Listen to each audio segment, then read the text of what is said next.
So I'm really geeked out to be here. Come on in, folks. I'll let you settle in. All right, we're getting critical mass. Well, first and foremost, thank you all again for your generous time today. I've been in and out of a number of sessions, and the amount of engagement here was really impressive. It's fuel for the fire for economic developers like myself, right? It's a charge for us to go back to take a break this weekend, come back to work on Monday, and continue the good and hard work in this region, and then, of course, across the state as well.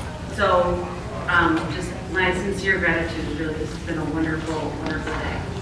So again, my name is Amy Rencher. I'm the Senior Vice President for Small Business Services at the MEDC, the Michigan Economic Development Corporation. I have the real pleasure and honor to moderate this panel here today. I'm just going to close the loop about innovation, right? We've talked about innovation in many different capacities throughout the day here. We started with the wonderful keynotes, and then we did through with rec and talent and rural prosperity, housing, and it's been a wide-ranging conversation, but so fruitful. So before I go any further, I was reminded that our lovely stage furniture is provided by Quiet Moose in Petoskey. It's a lovely company, a lovely store. I've been in one time, I'm proud to say, and they look comfy. And so next time you need some furniture, check out Quiet Moose. Okay.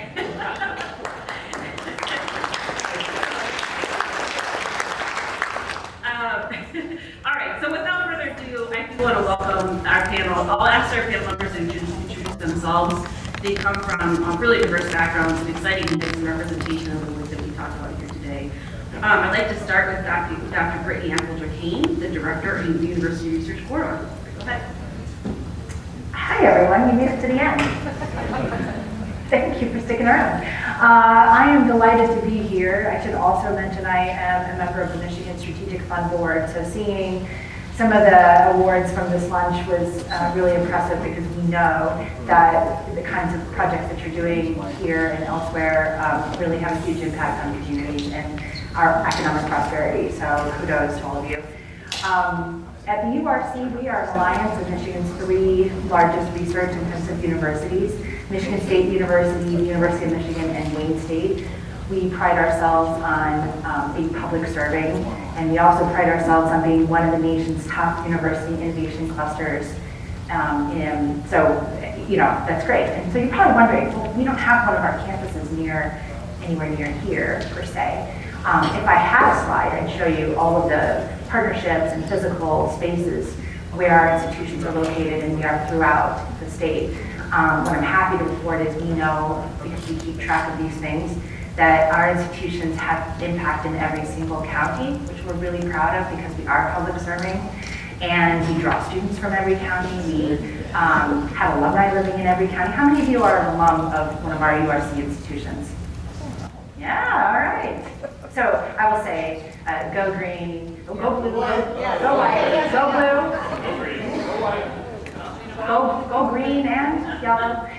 So go blue, go green, and everything in between. So, but in any case, we are very delighted to be here. We think that we are only as strong as everyone in Michigan is, and we want to be closer and more connected, even if we may not have a strong physical presence in a space. We know we are connected, and we learn from you, and we are here to serve. So thank you so much for having me. Oh, and innovation. Am I supposed to answer that now? We'll answer that. Okay, good. All right, good comment.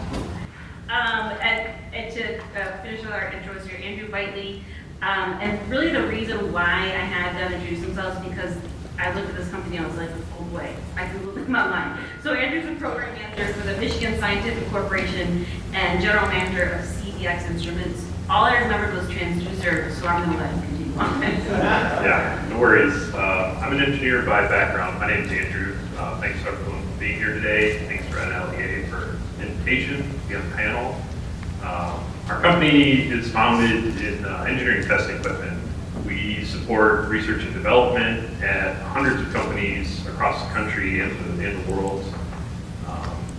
As Amy mentioned, we have a new sister company startup called CDX Instruments, and we've been pursuing more defense and aerospace work. It's a big push within the state and the region right now, and we're looking to trying to get in and make an impact there.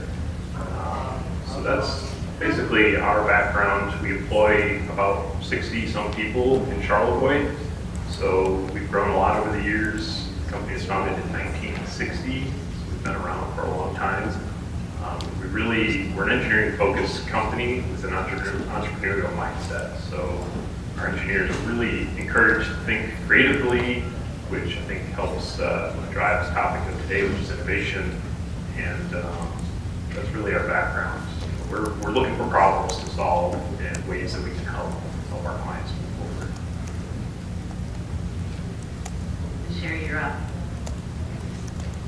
Cheri, Leach, Ravenhill Discovery Center.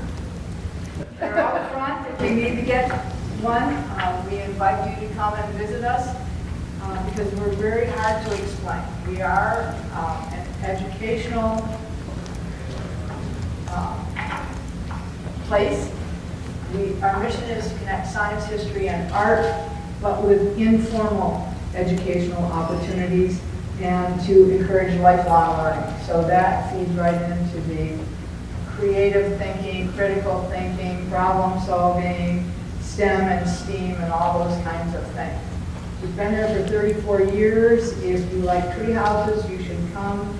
If you like magnets, you should come. If you like pyramids, you should come.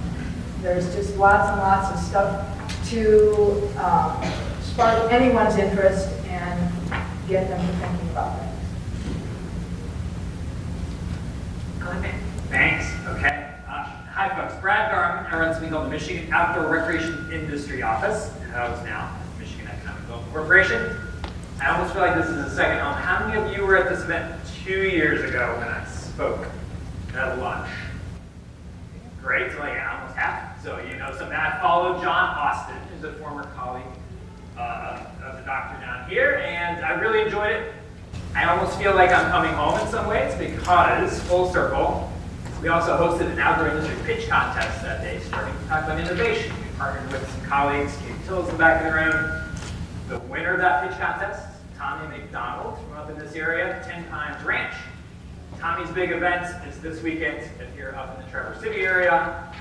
Really innovative place for folks who are interested in off-road vehicles, power sports, and teaching kids how to do that, all that kind of stuff. Tim Find the Ranch, really cool project. So this has been a really you all have been part of the growth of the outdoor industry office in the state of Michigan from essentially its inception. So thank you. Thanks for having me back. And how many were in my earlier breakout session where I talked outdoor room? All right, so I'll try not to repeat too much of what you've heard, but that was a really good example of the outdoor industry up in this region. Yes, it's tourism. Yes, it's parks and recs and trails, but it's also amazing handmade fishing lures and paddle boards and skis and a bunch of other stuff. So we'll talk more about what the outdoor industry is and innovation, but that is my job. I get to run around the state doing it for groups like you all the time. Thanks, Brad. Thanks, everybody. I was supposed to ask for my colleagues here in their opening statements what innovation means to them. So I'm going to go back to Britt and ask from her perspective on what innovation means to you from your seat in review. So for us, we do a lot of research and development. And a lot of that research and development leads to discoveries and innovation. It can be the source of either a new company or to be licensed to an existing company that helps them become more competitive in a space or to grow. And so innovation is really our bread and butter at the university research corridor institutions. And so, but it means a lot more than just that. It's also all of the students we have and the staff and faculty being creative, thinking about how to do things differently. And so, innovation is critical. And I think in the opening this morning was really interesting, thinking about even where we're sitting here and the Sky Bridge. I've been here before, but it's been a few years, and I was like perked up. What is that? I need to go check that out. Innovation happens at every level. It seems like a really big thing when we are. I once had a PR marketing team that wanted to strike the word innovation from my vernacular because it's used all the time and it loses its meaning and it what do we really mean by that? And I never did, because I think it can mean so many, yes, it means many different things. And it's true at every level, I think, here. And so it's just finding new ways to do things better. In our case at the URC, it's particularly important to helping our state become and our key industries be more competitive globally. And that leads, why do we care? Because that leads to more prosperity for people who live here. It changes lives and livelihoods. Maybe that zone in, that's a great transition to Andrew. What does this look like in your day-to-day, hands-on in the business? Yeah, so obviously I'm going to bring an engineering perspective to our conversation today, but engineers are problem solvers, and I really associate that with innovation. It's finding the problems that people have and finding ways to solve them. And it seems kind of obvious, but I really want to stress the identifying the problem aspect of that. Anybody can solve a problem or can run something, say, here, go figure this out. But are you solving the right things? Or if you solve this thing and you innovate, is it something people need? And, like I said, it seems like an obvious statement, but I've seen what happens when you don't do a good job of that. So for me, when I think of innovation, that's a big part of it. Is what do my clients need? What problems can I solve for them? So that's a big part of it for us. Yes, and problem solving, that just feels like a great transition to Brad. I feel like this is a key word I hear in Brad's work all the time about how we're lifting up the power of the outdoor recreation industry and beyond, trailheads and beachfronts. Sure. So yeah, I think Dr. Affolter-Caine was nice enough to bring a nice prop for me here, but I was just worried no one would come to the last session. I needed to make a fast getaway on a perfect Friday afternoon up north. But then you all came, so cheers. With Honey Dijon, that's her name. Yeah. So as an example, innovation, and I've watched this explode maybe in the last, I would say 5 to 7 years, gravel biking. Convergence of both mountain biking and road biking became a whole other sector of gravel biking. And it's taken over, it's transformed communities all over the country, including Michigan, where I went to college in Kansas, Jayhawk. Sorry, I had to do it. And I think the helmet too, the helmet is not here, but the helmet is a problem-solving tool. Bike crashes, and not only a helmet, but now a communication device. Yeah. Can you explain what it does? Yeah, so this company, and I'm not endorsing them, although I like mine, CNA, they make helmets for motorcycle riders, bikers, and others, maybe even skiers, I don't know. But basically, it enables you to turn on a light. If I turn it on, I guess it says hello. It connects to your phone. It will, if you're riding with someone else who has a helmet, so my husband has one of these, and my riding partner has one, we can talk to one another. Hello. So I had them in the back, we can have a conversation with each other safely. And when I ride by myself, I can listen to my book on Audible, and I can be safer with the light. So it's just, there's lots of things you could spend your money on. And it can help solve crashes, because it starts, just like cars are now communicating with each other, radar, all kinds of crazy things. So I just want to partly recalibrate innovation as I think people, places, and projects. That's language that we use, Amy and I, around MEDC quite a bit and here, but there's examples abounding. And again, outdoor recreation is so heart and soul, authentic to Michigan and to this region. The part of the goal is to start thinking innovation in each of those spaces. So I'll give real quick examples. That's the easiest way for me to do it, but Skybridge. Steve Kircher and the team here, way ahead of their time, thinking about winters and thinking about transition in winters to the ones maybe we have more like we had last year, and skiing is not as dependable. What is going to keep driving that tourism economy? How can we start leaning into investments that can make these places attractive long term? So that's a place, innovation in a place, creating a Skybridge, creating another attraction. You're going to see that if you put your lens on and start looking at innovation in places.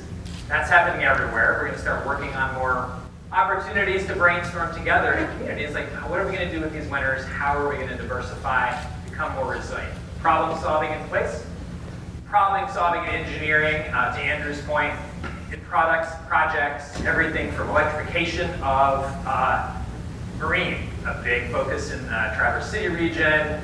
How's it going to work? What are the engineers going to do to make that work? Because it's going to be a great way to think about future quiet. It's efficient. It needs a lot of work to make it work right.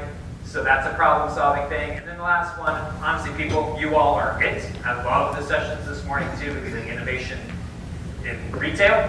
Love what Kilwins does. I think it's a model to think about. I forgot, like, you call it retail theater? What's the term, Brian? Retail theater, I caught that. Oh my gosh, I love that, and I've been talking a little bit about that, thinking about our main streets and how we can use that model where my kids love to go watch the fudge being made, and then it tastes so much better because you just saw someone do it.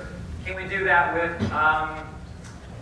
Jason and his paddleboards? Can we put something in a retail setting where you can buy that paddleboard, but you get to watch someone handcrafting that thing behind those screens, or running those CNC machines and doing stuff, and our main streets get more invigorated. Retail theater, that's a way to again, think about people and how they're part of this equation in our communities and how that happens. And then last, but on people, I also think a lot about who's making some of these products and who's making these communities. I will just highlight one. They're all over the place. Tommy already talked about real innovator in the ATV space. There's a woman in Detroit, her company is called Pangu Apparel. I'm seeing more and more of this.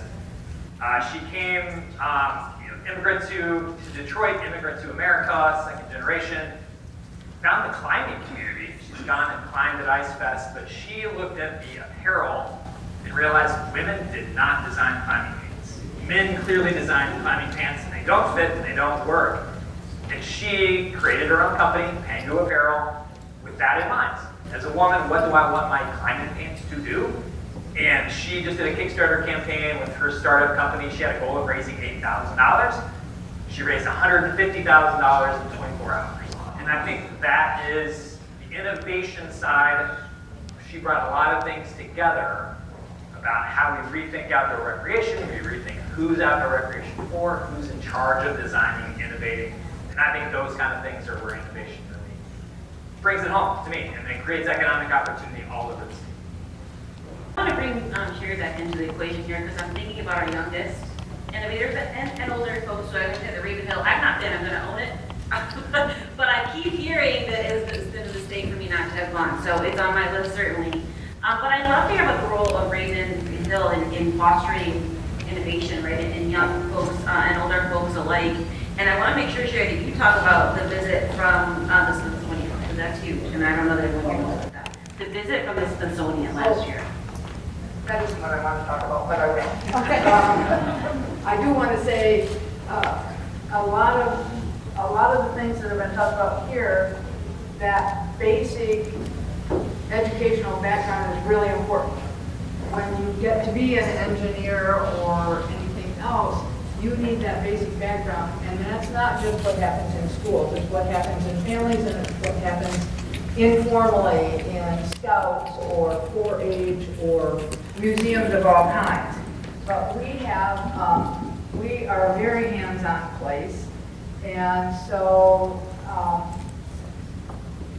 it actually becomes too hands-on sometimes. We have hands-on that there's a 4-foot by 4-foot magnet table. We do not have to worry about kids playing with their cell phones or iPads because they don't want them near that magnet table. But their challenge is to work as a team and build a tower with the washers on that table. So they have to figure out what the pattern is inside the table, because it's not just plain magnets. Some are north, some are south facing, and there's a spacer. So they have to figure out how to build the tower up to be high enough. They have to work as a team, so they're not fighting against each other when they're trying to build this. And when they get it built, it has to stay up for 30 seconds without anybody touching it, and then they get a prize. So you don't have to tell them that they need to work together. You don't have to tell them that there is a pattern. They figure that out for themselves, innovatively, to get to that little prize, which is a little tiny gemstone. Nobody would ever think that they would want to get there, but it's more that teamwork of working together. And then we have another thing in our main museum that's called a rollway. And it is just high-density foam with a lot of lines cut in it, and there are colored cards, red, green, blue, and yellow, of different sizes. And the goal in that 4 foot by 4 foot space is to create a ramp system for a golf ball to move down slowly. Not fast. Believe me, kids today are not learning what is the distance between 2 points, a straight line. You ask them that, they're clueless. But, so a fast race wouldn't work.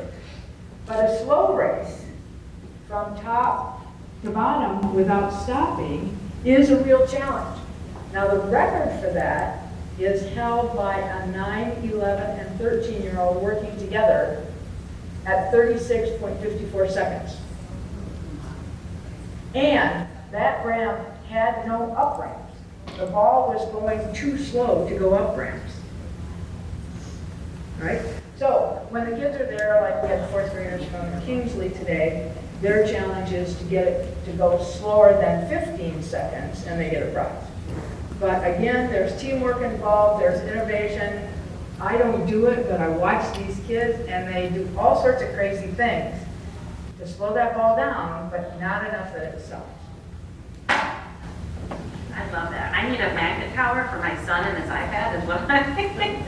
For all the nuggets here today. Thank you for sharing that, Cheri. So I'm gonna, I think, make the connection. We're talking about younger folks and learning, experiential learning opportunities, shaking it up, right, problem solving.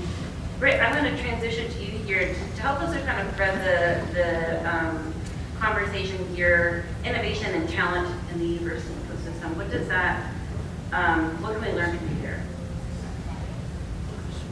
I don't think I have time, but no, I think it's I think it's important to first know that we have our institutions have a lot of undergrad students and a lot of graduate students, and the unique factor at our institutions is the research component. So a lot of our students work on research projects, which are all funded by outside entities, the federal government, foundations, companies, things of that nature.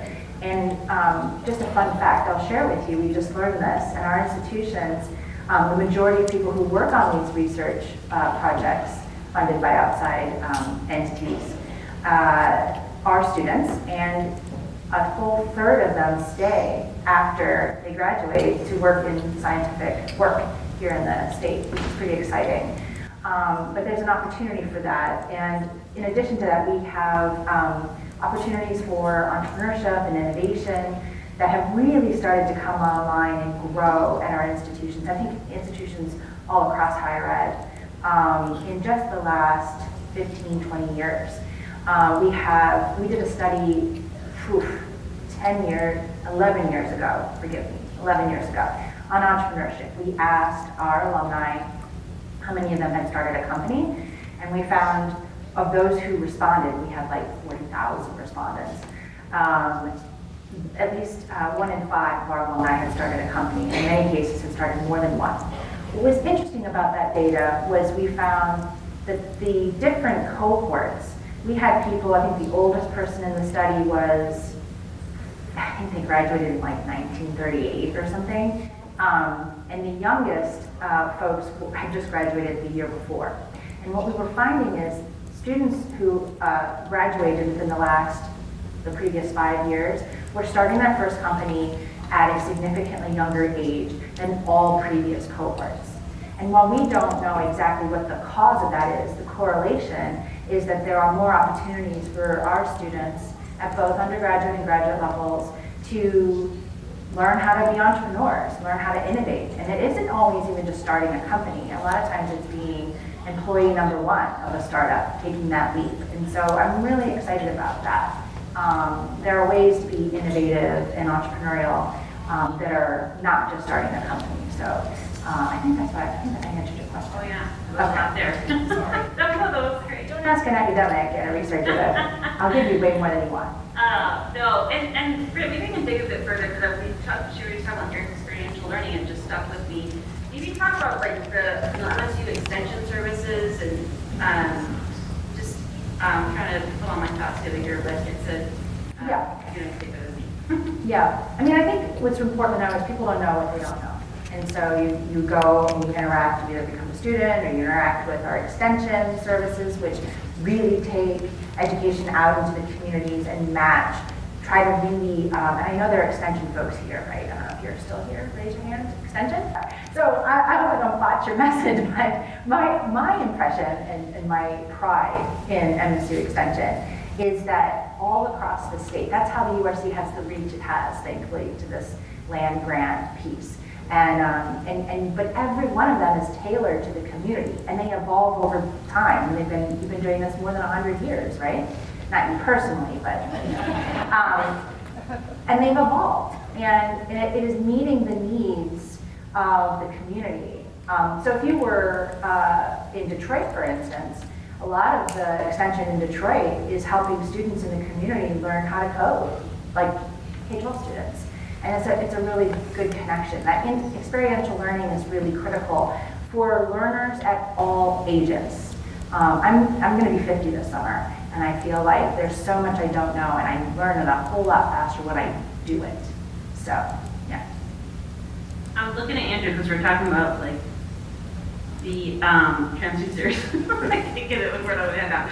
But I'd love to, again, reflecting on retail therapy and some of the earlier words of Brian from Kilwins. What does innovation look like in the day-to-day for you, where you're at? Yeah, that's a great thing to focus on for a little bit, and building on some of what Brittany said with entrepreneurship. Our company, that's like ingrained into our culture. We don't own the company, but it's part of the culture that there's a freedom to explore your ideas. When you find those problems, let's see what they look like. So, I know there's a lot of business owners and leaders here in the room, and so, that's something I would recommend is promote that way of thinking in your organization. Give your people, your employees, a way to contribute ideas, and when it's a good idea, ask them to pursue it. Give them some resources to go chase those ideas. That's something that we do a lot of. Like we mentioned earlier, we've got hundreds of clients: Caterpillar, John Deere, Ford, General Motors. Every big name you've ever heard of is a client of ours, and they all have unique challenges. Our claim to fame is making measurements on rotating equipment. And if you think about it, you've got a drive shaft or something that's spinning. You can't just run a wire to that thing. It get all tangled up. So people don't know what to do in that situation. They need to put a sensor on there, measure something. Well, they don't know how to do it. They come to us, and we help them figure out what the solution is going to be. But we don't just treat them as a customer, they're really a client, and we're developing a partnership. So those are the ways we approach innovation. We don't necessarily formalize it to this extent, but really you have champions for new ideas, and you know who those people are in your organization. Let them do that, and like I said earlier, give them the resources they need to turn their ideas into true innovations. Fantastic. I want to dig a little bit deeper too on that, because we have some notes here on the launch of the aerospace industry. Yeah. And It's, what that was like from your... Yeah, that's pretty exciting for us. So sister company, CBX Instruments, founded a few years ago, and really it evolved from working with clients like I was just talking about, finding out what their problems are. And this client also needed to get electricity to spinning equipment.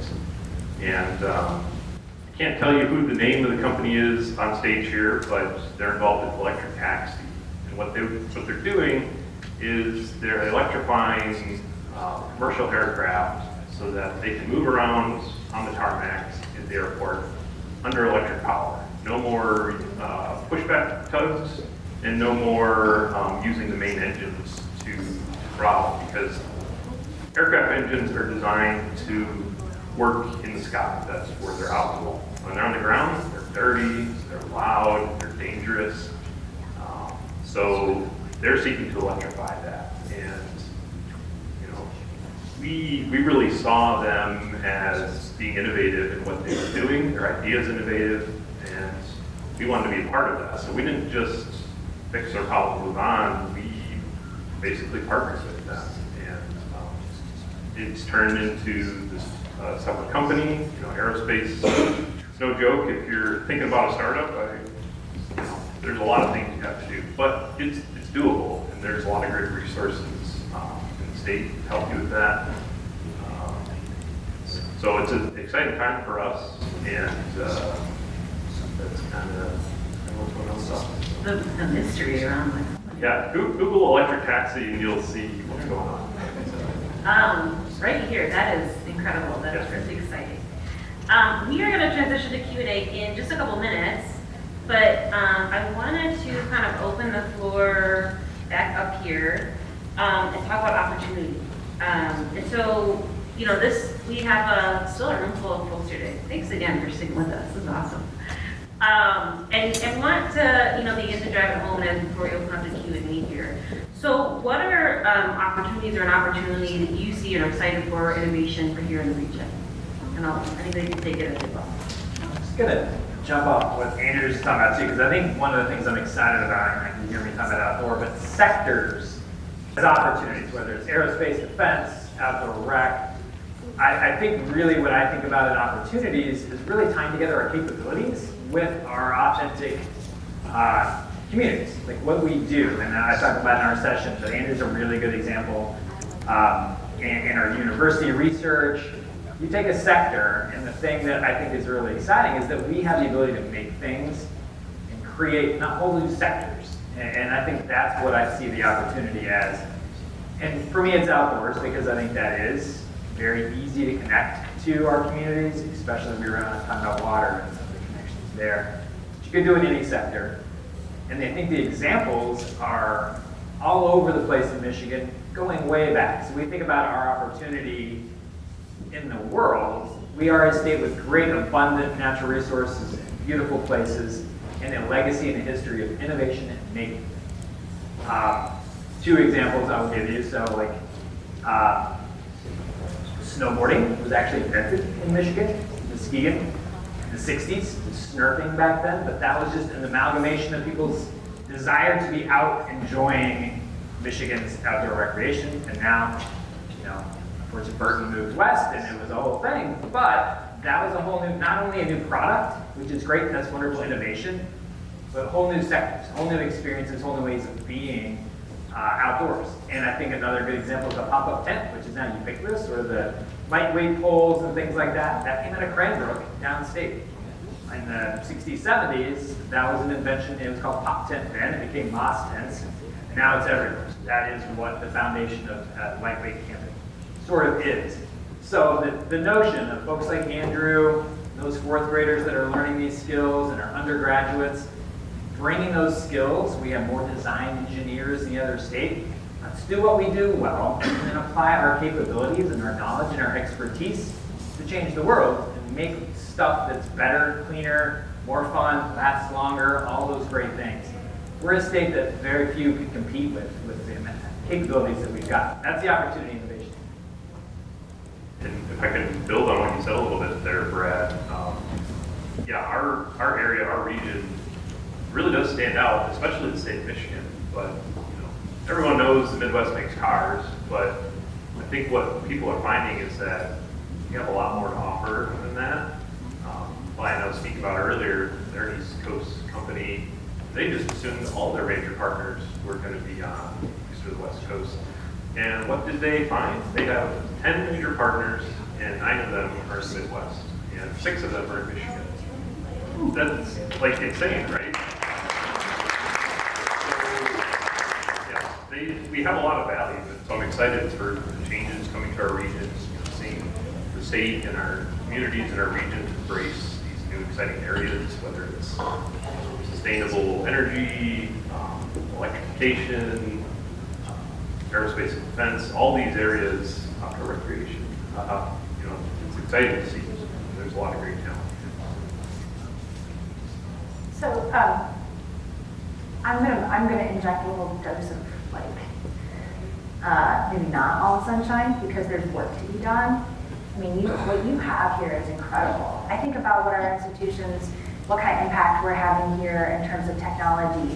From our sensor research that goes into smart infrastructure, including the maybe not this bridge, but the first bridge, Mackinac, has sensors from Michigan State University that monitor the health of the bridge. Healthcare and how what our discoveries are changing how we take care of people at every stage of life. Looking at precision agriculture that we're using, sometimes even using drones to identify what needs to happen in fields, and utilization of artificial intelligence technologies. So there's a lot of interconnectivity there. But we don't know what we don't know always in terms of how some of these technologies can be used, how it might advance some of the work that you're doing in your company, what you can bring in to inspire young people, how you can spread it around the state for the outdoor rec industry. And so being more interconnected with each other and listening more to what the needs are, defining the problems and so forth is important. And I think some of the folks to best help us with that are students. I think I'll just share with you one of my pet peeves about education, discussion about education.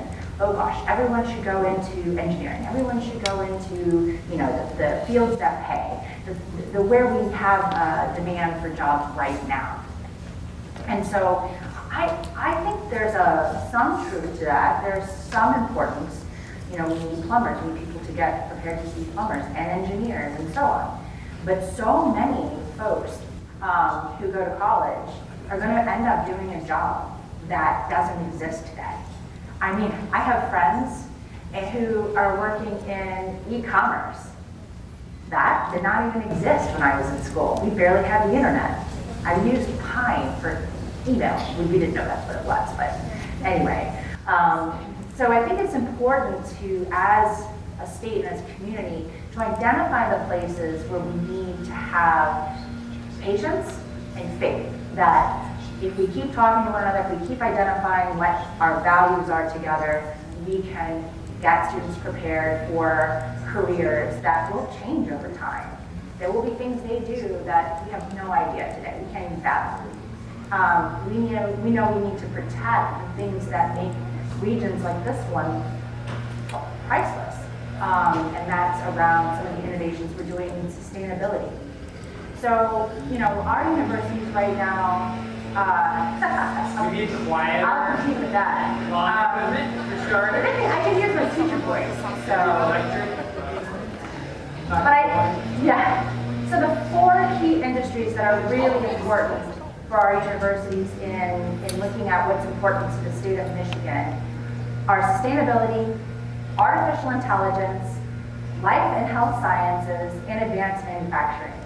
And we think that will lead to things that we couldn't necessarily name today, but we're working together. And we really need you to help identify where some of these technologies can most be used to solve problems. So, I guess I'm giving us a to-do list. It's a really long honey-do list, and it's going to take a long time. So, but I think it's good we're all in it together. Okay, sure. So, from our perspective at Rencher, looking at informal education for all ages, but basically young people, elementary, middle school ages, I can only think that we need more Renaissance men, women kinds of people that are not siloed into a certain career, but have the critical thinking, creative thinking, and problem-solving skills to change for whatever those jobs are going to be. But they need to have confidence to do that. We can't tell them what to do. We have to share the connections between things and take what they're interested in and connect it with things that need to be done in a way that they can use their skills for that future workforce. One quick shameless plug. If you want to see some of this in action, we're actually all going up to Little Bay boards after this. And the things that Jason is doing there, teaching, like getting into woodworking programs in schools around the state to teach kids like hands-on skills, problem solving, some of those things, and a beautiful facility making amazing stand-up paddle boards. You're all welcome. They come up here with us. Need an address, let me know. I can get you the address. But yeah, that's gonna like little happy hours and refreshments. You're welcome. Come up there. We'll be there until about 6 tonight. Just checking out an amazing facility. One of your outdoor recreation businesses doing way more than I realized before I come and talk to him. We talk to him more about what he's doing. It's cool. Nice plug, Brad. Thank you. Okay, for real, Q&A now. We love to open up the audience. There's a mic here near the center forward of the floor. And we welcome your engagement and interaction. If we don't get asked a question, I'm going to start giving out statistics that you have to diagnose. It's really There'll be good. Well, yes. Thank you. So David? we that have lived up in northern Michigan for a long time, we all know the disadvantages of living in a rural location. What are the competitive advantages of living up north? So I'll start because for me, I'm a demonstrator, I'm a Detroiter, and in the short time I worked in MEDC, just about 2 years, I've been up in northern Michigan probably more than I had in many years prior, to be really honest.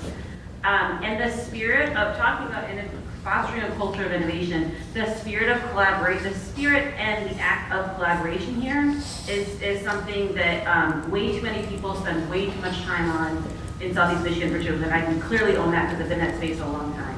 And so, I actually wrote down my notes here, like rising tides and boats, because I just feel like the communities and partnerships here really embody that to me, and a real-time example.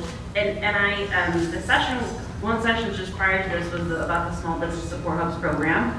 It's a program that the MEDC launched the tail end of last year using $75 million of American Rescue Plan Act money to lift up 27 entrepreneurial hubs across the state of Michigan. We did this, we made very strategic and specific investments here in 3 in northern Michigan alone, in part because of the time that we spent some up here in educating folks about the opportunity and how so many people came to the table together and said, let's do this together, let's organize geographically, by sector, what have you. The session before this, I loved it.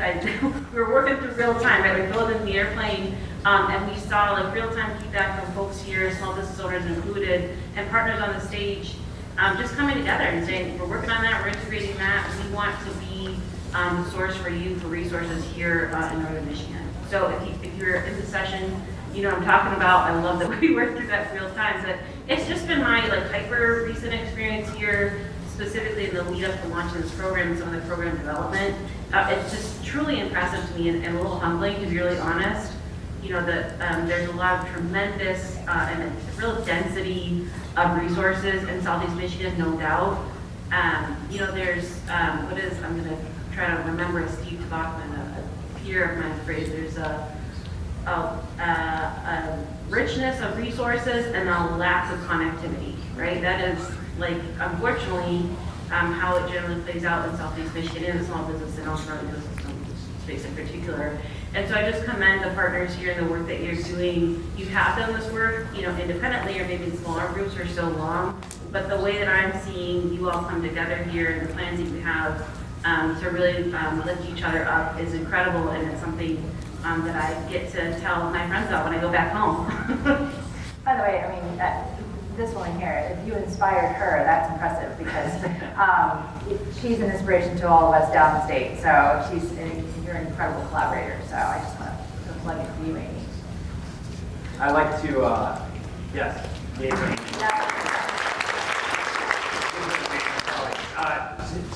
to your question, I think one of the things I'm excited about in this sector, I'm going to leave you, I like mnemonic devices, ABCD, asset-based community development. It's kind of a term that gets used a lot, but I think one of the great things, if you find the right sector, you can bring pieces together to make rural way more competitive, because, and I have companies, real life examples, a company that moved from Ferndale up here because they were an ultralight backpacking company and they needed to hike the high country backpack trail to test their gear every day. So why not be in Wolverine instead of Ferndale? Saves them the drive every weekend to do it. And I think those kind of assets, when you combine it with things like water and marine stuff and electrical engineers who are measuring spinning things, like you add those together, there are ways that this is absolutely a competitive advantage to be close to the resource, close to the experiences that we ought to do more of. And just to that point, tying these things together, I'll be honest, it's a little easier, and it certainly should be a little easier, because you all know each other and you work together more regularly. I go downstate and it's quite daunting. There's just massive amounts of people, infrastructure, programs. And so in rural communities, I think you can work together, those teams that make magnet towers and stuff, like you have right here, like build your stuff and make it easier and quicker to do, to be more nimble in a rural context. Everybody gets a magnet tower and a cupcake.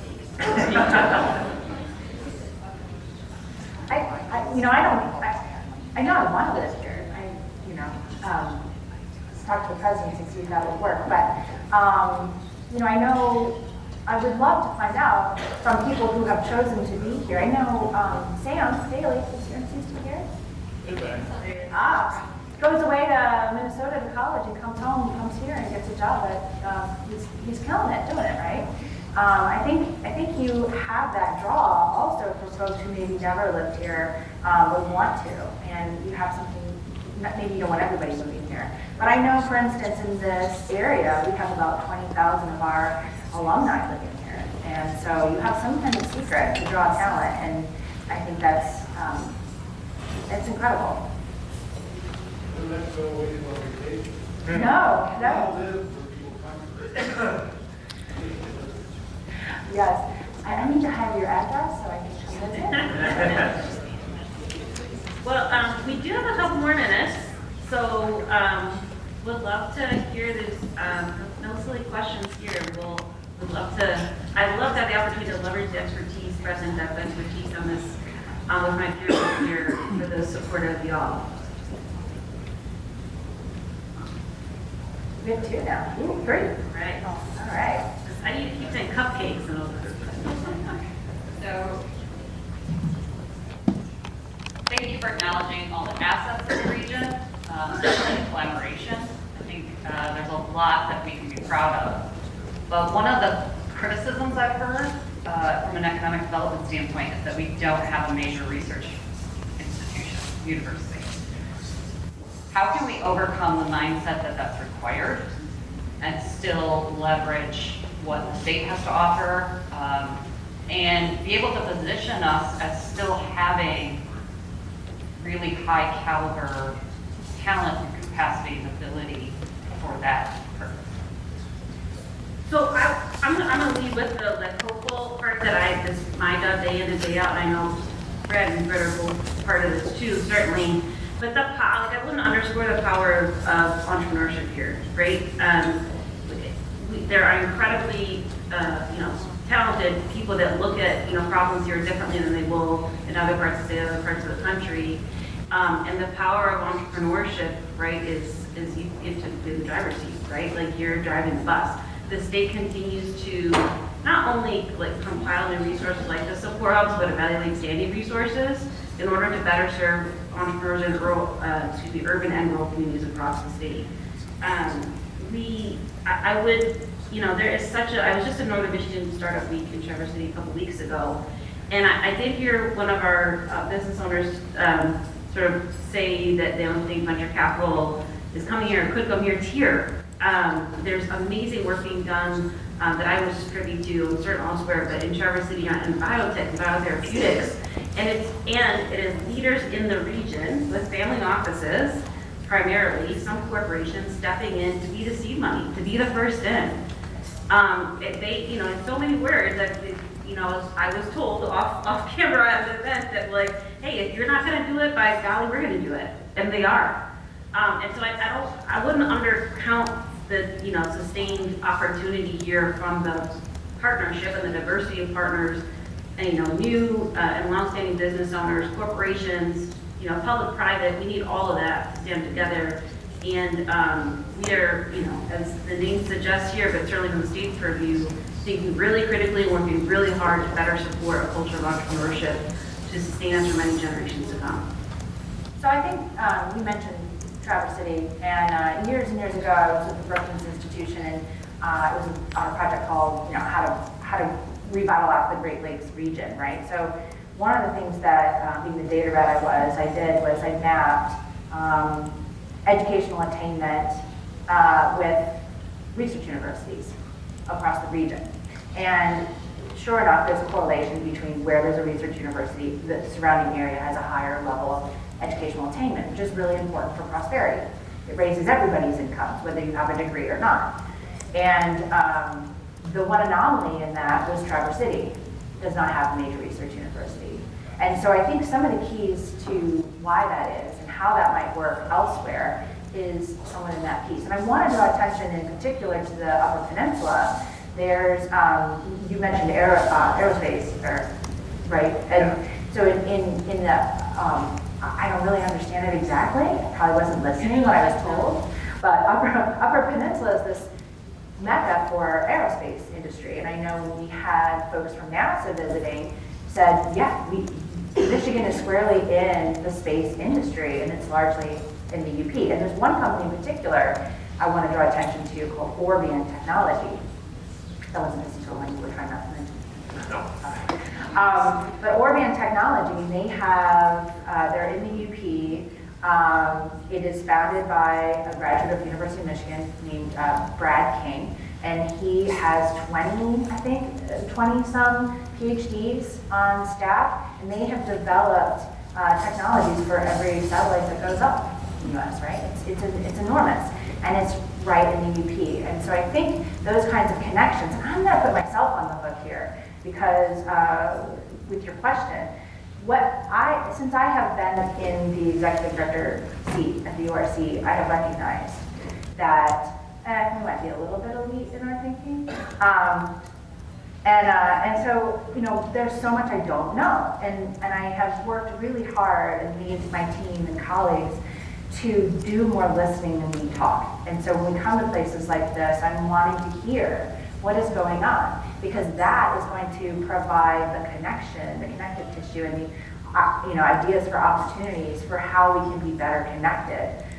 Maybe we are not physically here in terms of a physical asset, right? But that doesn't mean, like in Traverse City, that we can be supportive in generating a lot of economic activity. So that's what I would say. I need to come up and visit more often. You're going to send me your address, right? Okay. Did you want to add any more on that aerospace front? Not specifically. I've been familiar with some of the companies up there, also Michigan Tech grads. So I have connections to the area. And, So wait, why isn't it UB? Why is that? Something about the launches or something? Well, there is a desire to potentially consider the Upper Peninsula for rocket launches. And some people have valid reasons for being concerned about that as well. But you think about why they launch rockets from Florida? Well, you have to launch basically into the rotation of the Earth, as well as you don't want to launch over a population center. So that's why they launch from Florida out over the ocean. Lake Superior offers a similar opportunity, and that was spurring some of the consideration for like a spaceport peninsula. Michigan Tech has really leaned into some of the aerospace development. There's a number of companies up there who do really interesting things, along with some university programs.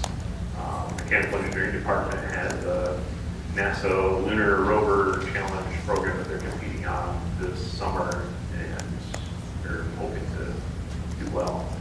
It's pretty interesting stuff. If anybody wants to geek out later, Yeah, just come by. Michigan Tech University is incredible, and we work closely with a lot of our counterparts there.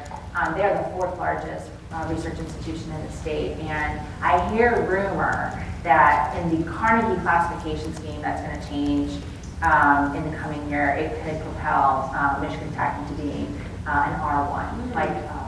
So, Wow. yeah. I know there were a couple more questions. Man, we're just I was supposed to take notes, there's some, dropping all kinds of knowledge today. I think I've been given the hook, but if there's one last burning question, I'd love to, we're starting to gain momentum here, of course, and we are, I'm between you and Peyton on the end of the day, so mindful of that too. Yes, Ann? A quick one for Brittany. If somebody has a specific research initiative, can they bring it to you and you'll consider if the university will take it on as a project? It depends. I'm not usually the decision maker on that, but we do have people that evaluate those things. We are always looking for opportunities to collaborate on research projects, particularly with companies and doing industry-sponsored research, or even finding places for our students to do research. So I can, if you want to see me after, I can put you in contact with some folks who could evaluate that. All right, well, that seems like a good place for a close. Thank you all to our panelists.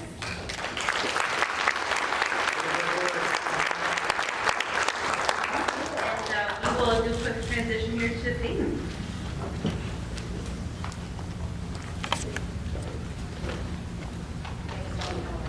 Okay. Please join me in giving another round of applause to all of our excellent panelists. I know I'm the last person standing between you and your weekends, so I know better than to run long with this sort of thing. A couple of notes, please. So to continue improving upon this event every year, we need to hear feedback from you. We want to hear what you like, what we could maybe do differently next year. So we have an evaluation survey that's available. We'll also follow up to share that survey. Please give us your feedback. And also, if you haven't filled out the strategic plan survey, take a moment to do that. We can send a link for that as well. But ultimately, we want to get your feedback so we can continue improving upon what we offer as an organization. So thank you for that. Today, between the main stage and the breakout sessions, we heard firsthand from business and community leaders on how they're innovating to create new products, implementing innovative practices, and exploring new partnerships to solve problems and create new opportunities here. And I hope we achieved our mission in planting some seeds of inspiration today, but let's not stop there. Let's continue to think about about what comes next and how we continue to innovate as a region.